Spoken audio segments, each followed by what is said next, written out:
I sat quietly in the corner of the table, the red wine in my hand reflecting the shimmering chandelier above. Laughter echoed throughout the room, the clinking of glasses blending with sharp, mocking remarks. Another month of unemployment, huh?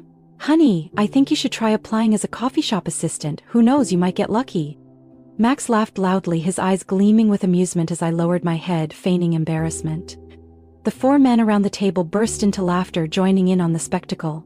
They had no idea that in just a few hours, their entire world would crumble beneath them. Max and his group of friends, smug in their expensive suits, always carried themselves as if they were the most powerful men in the room. They were senior executives at Sterling Corporation, a leading tech company dominating the market. A company they believed they had built, developed, and led to success. What they didn't know was that the true owner and mastermind behind it all was me.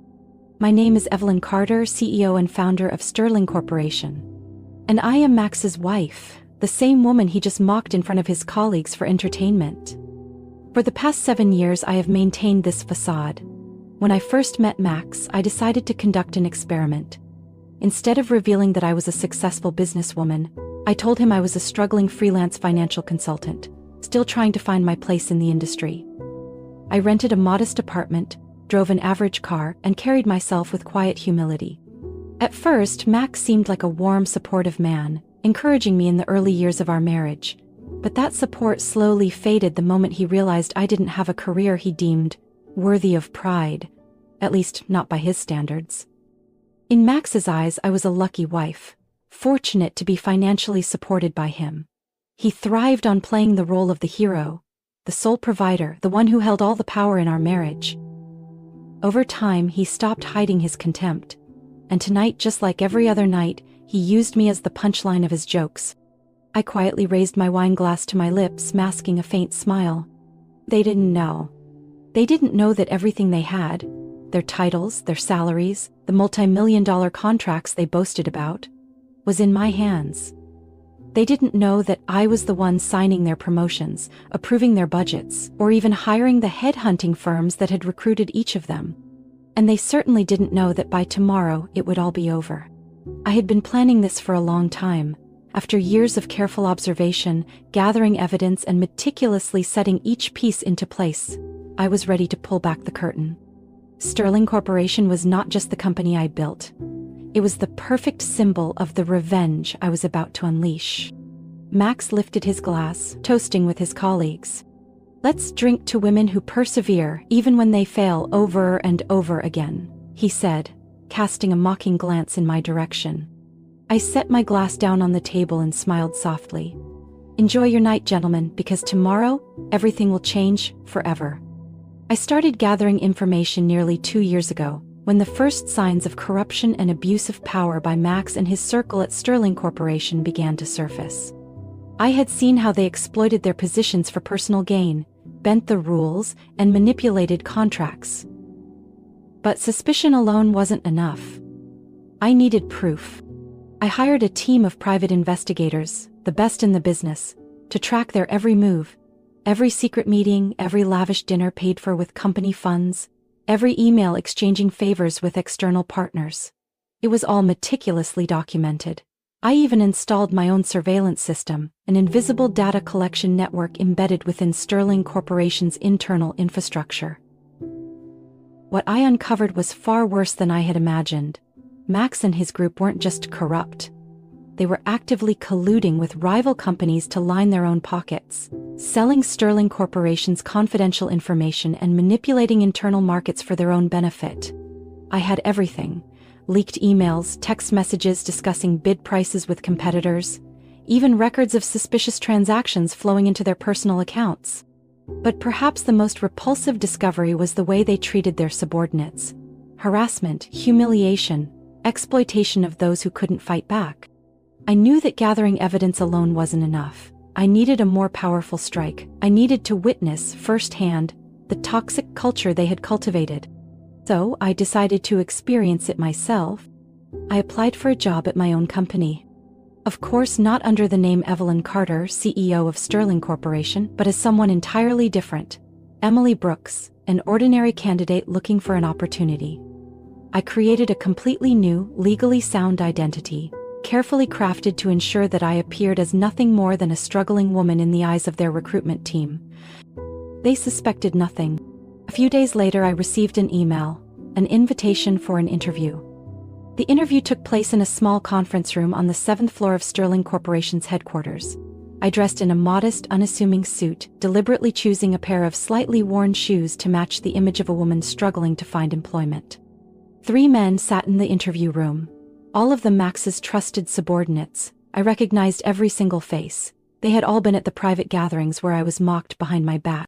"You've been unemployed for quite some time, haven't you?" one of them sneered, flipping through my resume. "Yes, I've been trying to find a suitable position," I replied, deliberately keeping my voice timid and humble. "Unfortunately," another man said, looking me up and down with a condescending smirk, "the job market is very competitive these days. We receive hundreds of applications from candidates far more qualified than you." I could tell they had already made their decision the moment I walked into the room. They weren't interested in my skills or experience. All they saw was a mediocre woman with no connections, no value to exploit. The interview lasted exactly 15 minutes, but they spent more than half of it mocking me, rather than assessing my abilities. One of them even pulled out his phone and started texting, while I was answering a question. I didn't need to see the screen to know who he was messaging. Max. And just as I expected, moments later all 3 of their phones buzzed at the same time. "You've got to be kidding me," one of them chuckled, glancing down at his screen. I didn't have to look. I already knew what Max had sent. He knew I was here, and he was laughing at me. I was used to this, but I kept my act intact, lowering my head and mumbling a quiet thank you as they gave me their fake, insincere assurance that they would be in touch. I walked out of the interview room without a word. I didn't need a call back, I didn't need their approval, I had already gotten exactly what I wanted. I had seen how they operated, how they dismissed those they deemed unworthy, those they considered disposable, how they had cultivated a toxic culture where only men like Max could thrive. They thought they had control over everything. They thought they could continue to manipulate and destroy anyone they pleased. But tomorrow, everything would change. Tomorrow, I would no longer be Emily Brooks, the unemployed woman. Tomorrow, I would step into that boardroom. Not as a desperate job applicant, but as the head of Sterling Corporation. And I would do something they never saw coming. I would end it all. The next morning, I arrived at the company earlier than usual. But this time, I didn't slip through the back entrance like some desperate candidate. I walked through the main lobby of Sterling Corporation, where employees hurried past, nodding politely without knowing who I was. That was fine. After today, they would never forget me. Inside the large boardroom, everything was set. The shareholders had been summoned, the executive team was present, and on the massive screen behind me, all the evidence was ready to be exposed. I didn't need to say much. The proof I had gathered over the past 2 years would speak for itself. As the door swung open, Max and his 4 closest colleagues strode in, still wearing their smug smiles. They believed this meeting was just another financial report, a routine gathering where they would be praised for their so-called achievements. They had no idea that today would be the last time they ever set foot in Sterling Corporation as men of power. I sat at the head of the table, calm and composed, watching as Max settled into his seat, the vice president's chair that he had been so proud of. Then, he saw me. His smile faltered. "Villain?" His voice wavered with confusion. His eyes darted around the room, searching for answers, trying to understand why his unemployed wife was sitting in on a high-level executive meeting. But no one spoke to clarify things for him. I placed my hand on the thick folder in front of me, my voice devoid of the humility he had grown accustomed to over the past 8 years. "Sit down, Max. You and your friends will want to hear what I have to say." I could see the hesitation in his eyes. He hadn't fully realized he was standing at the edge of a cliff, but he followed my command anyway, along with the other 4 men, all of them shifting uncomfortably in their seats. "Before we begin," I continued, locking eyes with Max, emphasizing each word, "I'd like to formally reintroduce myself. I am Evelyn Carter, founder and CEO of Sterling Corporation." A suffocating silence filled the room. Expressions of shock turned to sheer panic. Max looked as if he had forgotten how to breathe, while his colleagues turned pale, beads of sweat forming on their brows. But I didn't stop. I clicked a button, and behind me the massive screen came to life. Displayed for everyone to see were documents, emails, text messages, video recordings, and audio files. Every shred of evidence detailing their corruption, leaked confidential information, workplace harassment, and contract manipulation. For the past 2 years, I have quietly gathered evidence of your misconduct, I stated, my tone cool and unwavering. I have records of every illegal transaction, every time company funds were abused for personal luxuries, every email exchange with our competitors, and even conversations you all thought were private. I glanced at Max, watching as he struggled to swallow the lump in his throat. And don't worry, Max, I haven't forgotten all those times you humiliated me in front of everyone. His mouth opened, but no words came out. You all thought you were untouchable, but only because I allowed you to think that way. I stood, turning my gaze toward the shareholders, my presence commanding the room. I have more than enough evidence to file reports with the Securities and Exchange Commission, the legal department, and federal investigators. But before I do that, there is one small matter I need to take care of first. I picked up the stack of termination documents, signed each one with unwavering precision, and slid them across the table toward Max and his cronies. Effective immediately, you are all fired from Sterling Corporation. Max shot up from his chair, his face flushed with a mix of anger and fear. You can't do this, he roared. I'm the vice president. I built this company. You never built anything. I cut him off, my voice cold and steady. I am the one who created this company. I am the one who hired you. I am the one who let you into my life, and now, I am the one who is throwing you out of all of it. The boardroom doors swung open. Security stepped inside, ready to escort the newly terminated executives out of the building. Max staggered back, his eyes wide with sheer disbelief. He turned to his colleagues, desperately seeking support. But no one stood by him. Every single one of them lowered their heads, avoiding his gaze. He was alone. I calmly gathered the remaining documents in front of me. Your belongings have been packed. Your access to the company's systems has been revoked. Leave quietly before I make this even worse for you. Max trembled as he looked at me, but he had nothing left to say. One by one, they were led out of the room. I didn't bother watching them go. From the upper floors, I could see a crowd of employees gathering in the lobby, peering through the massive glass panels. News had spread fast. Sterling Corporation had finally cut away the cancer that had been rotting it from the inside. It took only a few hours for the story to break. Financial news outlets erupted with headlines about the massive purge at Sterling Corporation. Social media exploded as people dug into Max and his group's past, uncovering countless stories of how they had abused their power within the company. The phone calls from rival firms started coming in, but not to recruit Max and his associates. No one wanted to be associated with the men Sterling Corporation had just publicly exposed. One by one, Max's circle crumbled. A week later, I received news that 3 of their wives had filed for divorce. They had no way to hold on to the luxurious lives they once flaunted. Max, the man who once sat in a corner office with a panoramic view of the city, was now working as a sales associate in a small electronics store in the suburbs. He could no longer hold his head high. And me? I didn't need to lift my head to know that I had won. I didn't need to seek vengeance and cruelty. I had simply taken back what was mine. 3 months after Max and his group were removed, Sterling Corporation was no longer the company they once controlled. I sat in my own corner office, gazing out at the expanse of New York City under the morning sun. The company I had built from the ground up had finally returned to its original purpose, a place of innovation, creativity, and progress, untainted by opportunists. The reformation had begun on day 1 after the purge.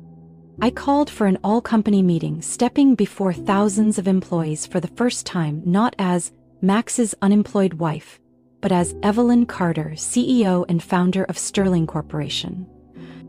We're starting over, I told them, and this time no one will be left behind.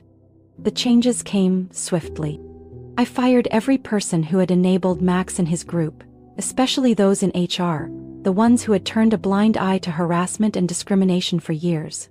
The vacant positions were filled with highly skilled professionals, many of whom had been pushed out under the old regime. Within a month, more than 20 former employees were invited back. People who had been forced to leave simply because they refused to conform to a corrupt system.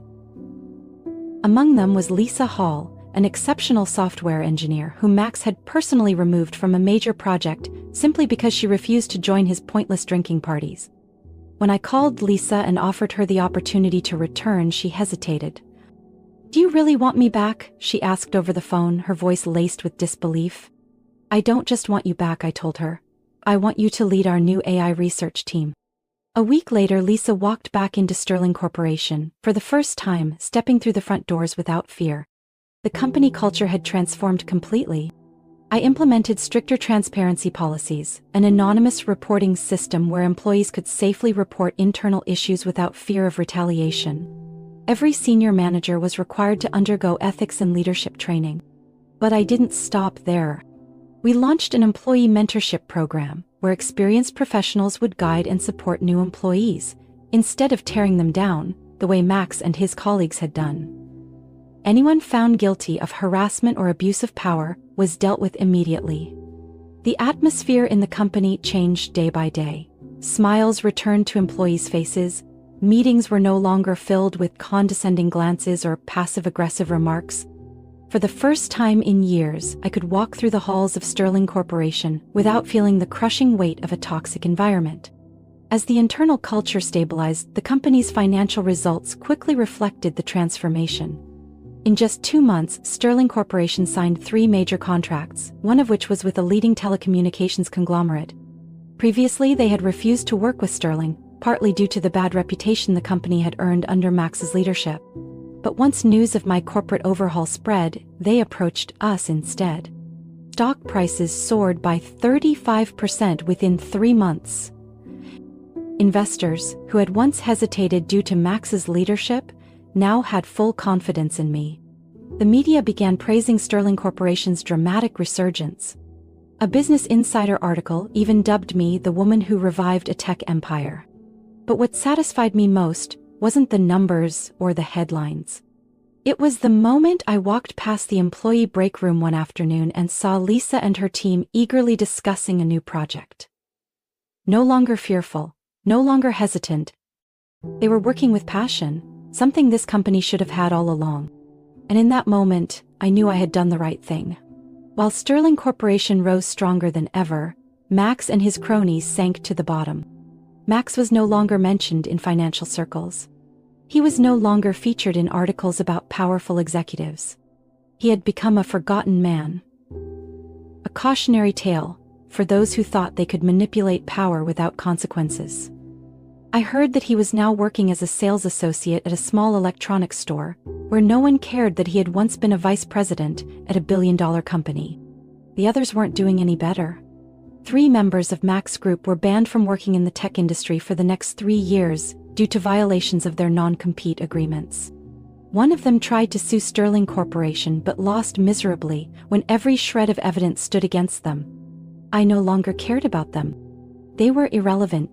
The only thing that mattered now was the future of Sterling Corporation, a company no longer controlled by men like Max, but led by those with true talent and integrity. And I knew this was only the beginning. 6 months later, Sterling Corporation had completely transformed. I stood by my office window, looking down at the city stretching beneath the night sky. The Sterling headquarters was glowing, its floors bustling with hundreds of employees, still working with renewed passion and drive. I took a deep breath, letting myself feel a peace I hadn't felt in years. Looking back, the past 6 months had been a long journey. Sterling hadn't just survived the upheaval, it had emerged stronger than ever. Stock prices had stabilized, last quarter's profits reached an all-time high, and most importantly, the workplace culture had changed. Gone were the days of tense meetings, the fear of being undermined or excluded. Now employees were free to create, to grow, to thrive, without having to bow to men like Max and his cronies. I could see it in their eyes when I walked through the halls. A change that was undeniable. But Sterling's resurgence wasn't the only thing that satisfied me. Max's downfall was just as valuable a lesson. I didn't need to track him. The news found its way to me. Max was now a forgotten name in financial circles. The big corporations refused to hire him. The people who once flattered him, who basked in his influence, now turned their backs. No one wanted to be associated with a man publicly exposed and disgraced by Sterling Corporation. He was now working as a sales associate at a small electronics store in the suburbs of Chicago. One of the binding conditions of his termination contract was that he was banned from working in high-level tech for 3 years. And now he stood behind a counter, wearing a store uniform, selling phones and tablets to customers. An old friend of mine happened to see him at the store. She told me that Max looked like a man who had lost everything. No more expensive suits. No more Rolex watch that he once flaunted with pride. He had lost weight, his face hollow, his eyes vacant as he scanned barcodes for customers. He had lost it all. His career, reputation, wealth, and the luxurious life he once took for granted. His wife left him right after the scandal. She couldn't stand going from being the wife of a vice president to living in a cramped apartment, watching her husband work as a sales clerk.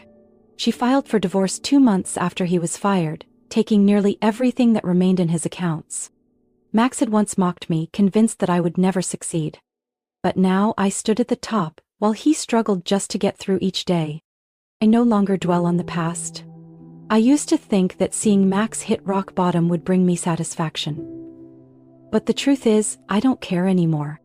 Revenge was no longer my motivation. What I did wasn't just about bringing Max down. It was about restoring justice for those he had stepped on and rebuilding the company I had built with my own blood, sweat, and intellect. There are days when I sit in my office, reflecting on everything that has happened. I think about the first time I met Max, when I still believed he was a good man. I think about all the times I forced myself to smile through his cruel jokes. I think about the moment I walked into that boardroom, stood in front of him, and revealed the truth. But now it's all just a story from the past. I spent too much time living in Max's shadow, letting him believe he had control over my life. But not anymore. Now I only care about the future. The future of Sterling Corporation.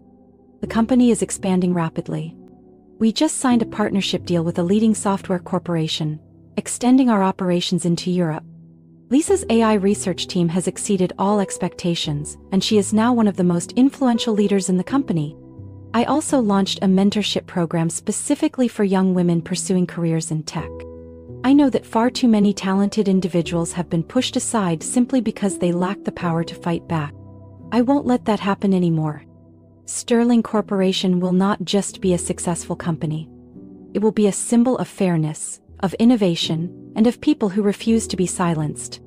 And I will make sure that it stays that way. I stepped out of my office, watching as my employees laughed and chatted in the hallway. No more fear. No more pressure.